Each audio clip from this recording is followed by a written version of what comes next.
There are many horrible ways to die, but rabies might be one of the most terrifying. It's not just a deadly disease, it's one that attacks the very core of what makes us human. Our brain, our emotions, our ability to think and function.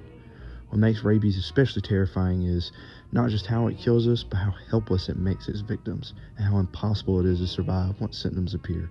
For me, the idea of contracting rabies and suffering through its effects is terror at its finest. Rabies is caused by a virus that spreads through the saliva of infected animals, usually from bites. Once the virus enters the body, it travels along the nervous system towards the brain. This journey can take weeks or even months, which gives a false sense of security, but once the symptoms start, it's already too late. At that point, there's no cure. The death rate of symptomatic rabies is almost 100%. That alone makes it one of the deadliest diseases known to humanity. What happens during the final stages of rabies is horrifying.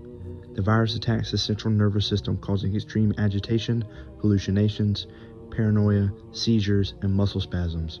One of the most well-known symptoms is hydrophobia, an intense fear and inability to swallow water. Victims panic when they try to drink, and their throat muscles seize up uncontrollably.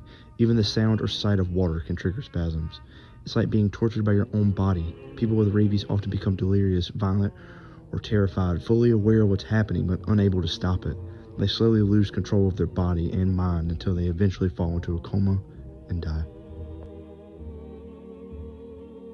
There have been rare and heartbreaking cases that highlight just how brutal rabies is. One famous case is that of Jenna Geezy, a teenage girl in Wisconsin who became the first known person to survive rabies without a vaccination, thanks to an experimental treatment known as the Milwaukee Protocol. But this miracle has only worked a handful of times and has often failed. Most victims, whether children, hikers, bitten by wild animals, or people who never noticed the bite at all, die. What scares me the most is how rabies hides in plain sight. You could get scratched or bitten by a stray animal and think nothing of it. You could go days or weeks without knowing you're infected. And when the symptoms start, there's nothing you can do. Unlike many diseases, there's no second chance, no time getting better.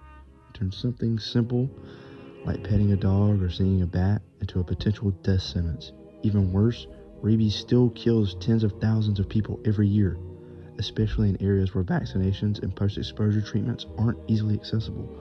The idea that a tiny bite could seal your fate without you even realizing it makes rabies one of the scariest and most brutal ways to die.